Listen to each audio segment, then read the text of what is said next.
Now let's talk about shopping. So, off the top of your head, can you think of any stories uh, from your life where shopping was a particularly traumatic experience that you believe the trauma was based solely on or the additional trauma was based on you being Black?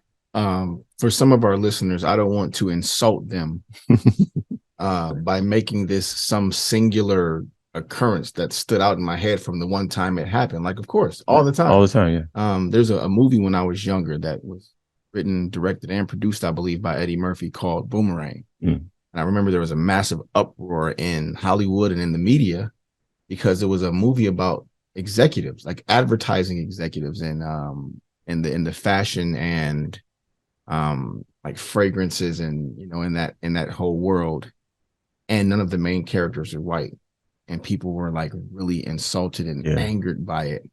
When that had been the case in the reverse for all of history, and no one had anything to say. And there is a scene in that film where these very, very wealthy cosmetic marketing and advertisers, their executives, are shopping at a men's clothing store, and the salesperson immediately reminds them that there's no layaway and that they don't keep cash in the store. These three gentlemen have on suits. It's very, very clear that they are well-to-do, if you will. Again, marketing executives. But this salesperson saw three Black men. It didn't care. It didn't care, or it didn't matter that they had money or how they were dressed or how they spoke. They were Black. So they had to be there to either steal something, or they clearly could not afford anything that was there. So whenever they would grab something that they liked, he would make it known to them how expensive it was. That is $1,200 or whatever the price was, to kind of discourage them from even looking. And then reminded them, we don't have layaway. And when one of them simply suggested that they were okay, before he walked away and left them alone, made sure that they knew, we don't keep cash in the store. I think that that speaks to, that's sort of like art imitating life. Because that was a movie, but I think that illustrates how we have this as Black people, this collective trauma, this almost like a shared experience. I know that if I encounter someone I've never met before but grew up in the United States, who's Black, who might have grown up in a different city, different state, that they will understand the feeling of shopping while Black. I mean, like you said, art imitating life. That's why that scene was in the movie. Exactly. Everybody Black that saw that movie understood it. It was probably was funny. With it immediately. Not funny because it's funny, but funny because the movie perhaps captured it so well, and it was so relatable, right? So in that way. Now, I want to share a story about when I was, I believe it was my first year of high school. But first, I want to discuss why we're talking about this. So as I mentioned,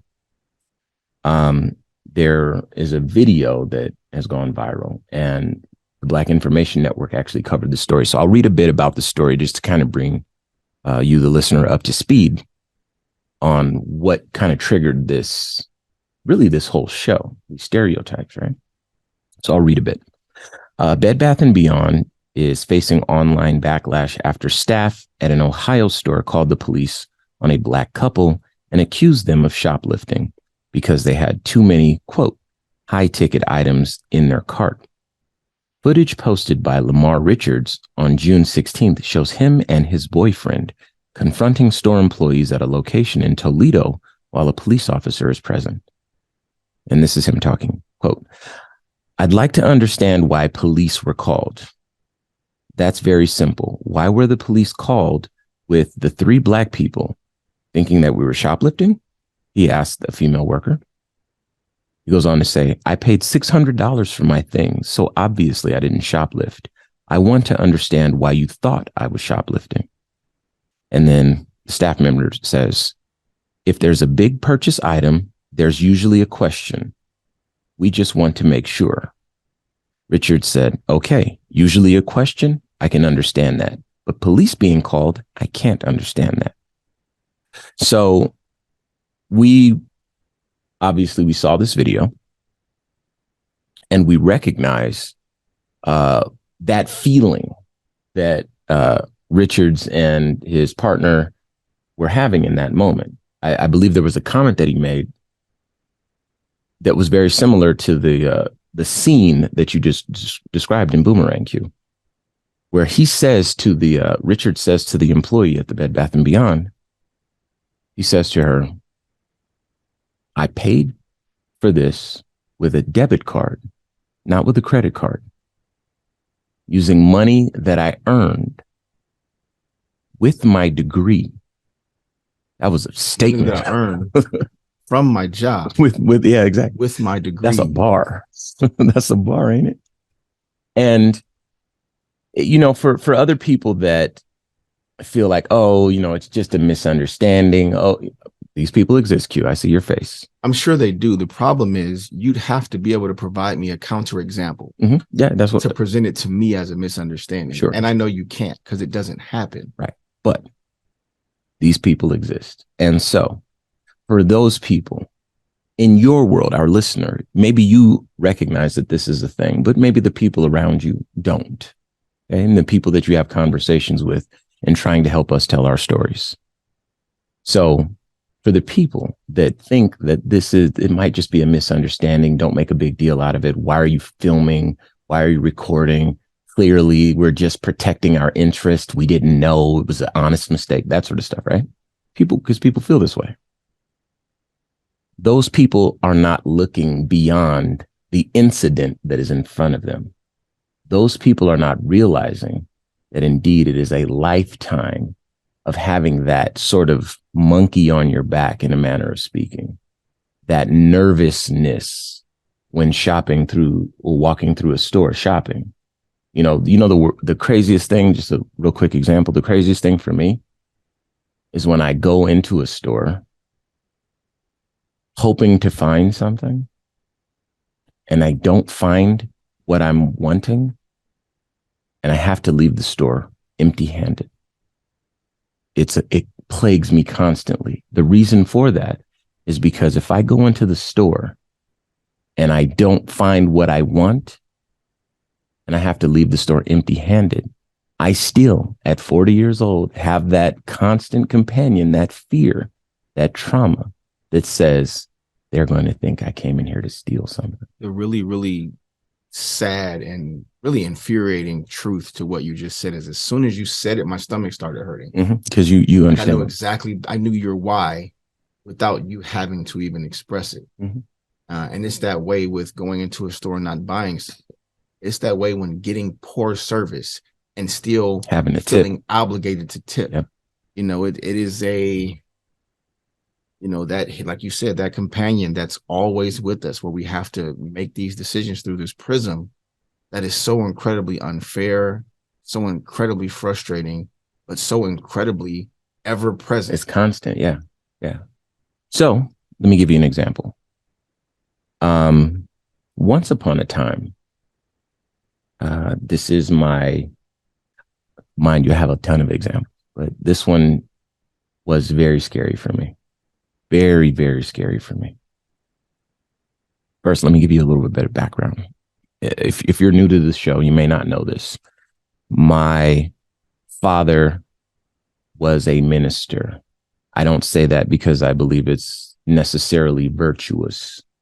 I say that because I understood quite well the difference between right and wrong, according to the majority of the principles that we share as human beings. It speaks to a type of upbringing, more than moral code. Yeah, trying to come across as virtuous. Yes. Okay. Thank you, Q. So, I knew better than to steal. In addition, I recognized that the consequences for doing anything outside of what is expected of you while being Black are more severe than the consequences of doing something outside of what it is expected of you while being white. In other words, if I, a Black person, wants to drink beer as an underage teenager in high school, the consequences would be far worse for me potentially if the police showed up than they might be for, my friends who were not as melanated, and on and on. The consequences for everything. Beer is a kind of a low-hanging example, but you can imagine. No, I mean, but it's good to use a slightly benign example. Thank you. To point out the contrast, yep. Right? You show up to a party where the teenagers don't look like us, and it's a slap on the wrist, like, and almost very literally, hey, don't do this again. We'll tell your parents, kind of thing. Yeah, we're going to jail. Yeah, charges are being pressed. Yes, lawyers have to be involved. Right, parents, all that stuff. Hopefully, that's all that happened. Yeah. Hopefully, this does not escalate into something far more sinister for no reason at all, except for because of the way that you look. Sure. And it's important. So a lot of people that don't live in this skin or have the Black experience in the United States of America, and by that, I don't mean by proximity. I mean by actually waking up inside of a Black body with melanin, your body producing melanin that turns it brown, beautiful brown color. That experience, living that life, you cannot know the reality. And so for people who might say, listen, you're just imagining these things. It's the world is a fairer place than you think. We elected a Black president. People think this, right? You cannot make that judgment only having lived the part of the experience that affords you the privilege to even fix your mouth to say that. I'll continue. As a teenager, I went to the mall after school, which is what we did. Once upon a time, we didn't all have cell phones and whatever, we actually had to hang out with each other. And that was our friend group and our followers, et cetera. Right. And a place to do this, place to be social was at the mall. Right. Went to the mall one day and went into, it might've been it was a drugstore, like a Walgreens or something. And I walked into the store through the outside door. In other words, I was using this store to gain access to the mall. It had two entrances, one from the mall side and one from outside.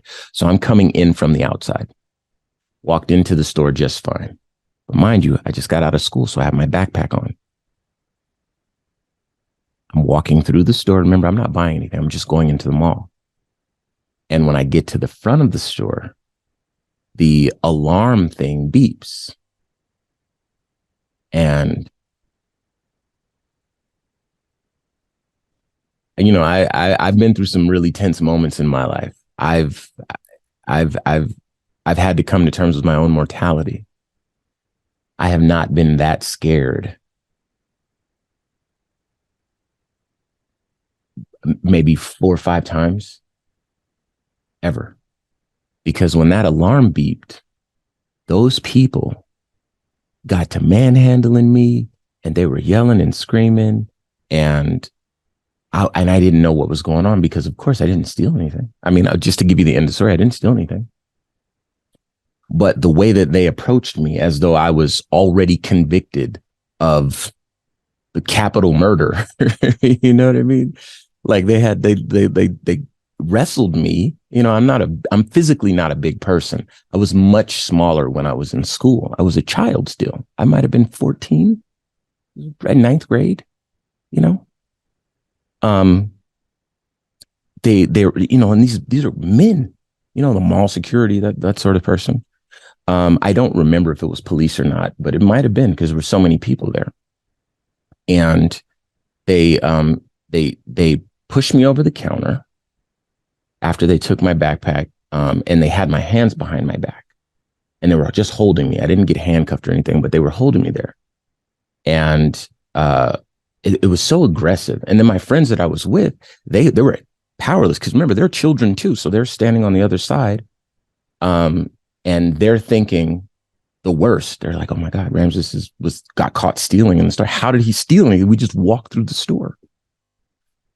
So the end of that story is they started going through my backpack because obviously they were checking my person to see if I had anything. And then They go through my backpack.